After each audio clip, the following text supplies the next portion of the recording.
Is it even a real comic if it doesn't come with its own vinyl? Hey kids, welcome back to the channel. I'm Uncle Frank, and you are having a good day and can hear my voice through the rain. And in today's video, I wanted to talk about comics.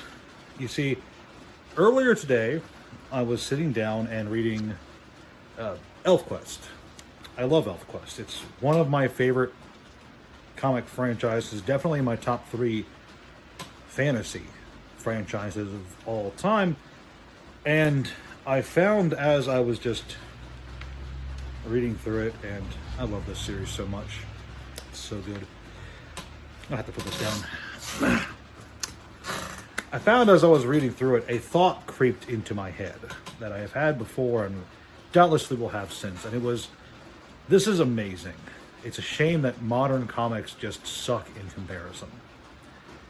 And then immediately after I had that thought, I realized I had to make this video because it's such a boomer thought. You know, man, all these modern comics are just bad. And, you know, there is a lot of that sentiment, especially when it comes to Marvel and DC, that a lot of modern and recent comics are all just bad and that they're not enjoyable. The writers are cringe, the art is sloppy, and the storylines are just not enjoyable. And you hear that sentiment echoed a lot in the comic book fandom, especially online and on social media sites and on anonymous forums.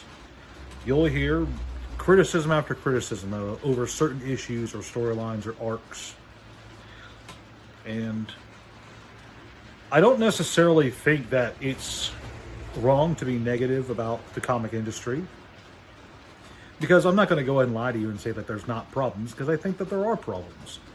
I just don't think that the problems are as bad as a lot of people say they are, especially when people go out of their way to say all modern comics are bad. And I've said that unironically in the past before, especially after stints of reading certain Marvel lines or certain DC lines, especially some Batman comics or Deceased or other big showcase comic lines that I just genuinely did not enjoy and thought were overall poorly performed.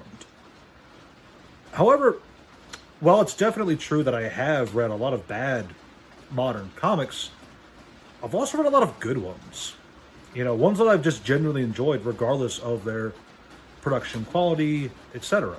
You know, I loved the Immortal Hulk. I loved the first 6 issues of the Immortal Hulk run, for instance, and that's not that old.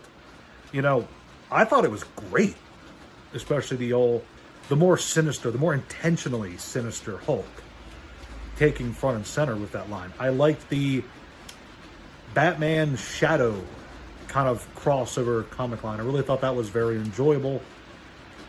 And I absolutely love most, not all, but I do love most new Conan and Red Sonja books, since a lot of them tend to keep the story simple and just follow that classic sword and sorcery formula that has worked now for almost 100 years. It's kind of hard to make those kind of stories genuinely unenjoyable. So even the weaker ones I've found are pretty fun.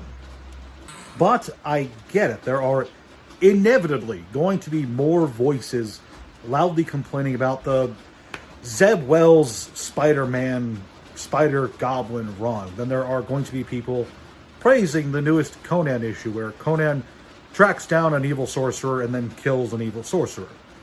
It's just kind of a habit of life where you're going to be more vocally angry about what you don't like than vocally happy about what you do like. It's just the way people are. And as a consequence of that, it can be easy to get caught up in a general sentiment when that general sentiment might not necessarily be true. And I find that it's easy to forget that there are some really good comics out there, even being released regularly right now. And, you know, I'm very thankful to have a comic shop locally that's easy to get to for me. Shout out AA Comics. And that the guys there are pretty open about what issues they read and enjoy, because if I wasn't like regularly talking to them and It has been a while since I stopped in. I should probably do that tomorrow. If it wasn't for me just like regularly talking to them and getting ear to the ground, I wouldn't know that there's a new Transformers line, for instance. There's a new Transformers comic. And I wouldn't have known about it if I hadn't talked to these guys. And it's genuinely enjoyable. Like, it's really good. It's a kind of a dark take on the G1 Transformers storyline where they crash on Earth and the humans get involved in the big war and all that jazz. And it's really enjoyable.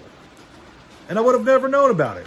I would have just assumed it was bad if I had looked at the cover and then seen some reviews online complaining about the Megatron situation and the one Starscream storyline. Because I did see those complaints. If that's all I saw, I would have just assumed that the rest of the comic was as unimpressive. But no, it's actually a really good story. And I would have never known. So, all I'm trying to say, and this is going to be a short video, you know, when you're looking at general negativity when it comes to comics, remember that it's important to zoom out and look at comics as a whole, because not only are there lots of decent comics, and even some really great comics, releasing every week, every month, etc., alongside the ones that are genuinely bad. I'm not going to try to argue and say that the Zeb Wells Spider-Man is good, because it's not. I'm not going to say that. It's really bad. But what I am going to say is, in addition to the Zeb Wells Spider-Man releasing, there are genuinely good comic runs out there being made by passionate, talented authors, artists, and they're worth at least looking into and enjoying. And if something out there is bad, just ignore it and move on. There's no reason to raise hell about it unless you really felt like that $5 price tag is worth screeching over. I suppose $5 is a lot right now, since that's an egg breakfast. Now that I think about it. But this video is just a short reminder that not everything is as bad as it might seem, especially if you're paying attention to online discourse. And just go out, and if you're curious about a comic run, look at the reviews and give it a try yourself if it is as bad as the reviews say they are, or if the reviews seem positive. One way or the other, it's at least worth it to check out something you're interested in, right? But that's all I've got for you kids today. If you enjoyed this little quick ramble rant video, do let me know. Leave a like, subscribe, share it with a friend, leave a comment, all that jazz. And I'm hoping you guys can hear me, because that rain is really loud. But that's all I've got for you now. Thanks for watching. I'll see you next time.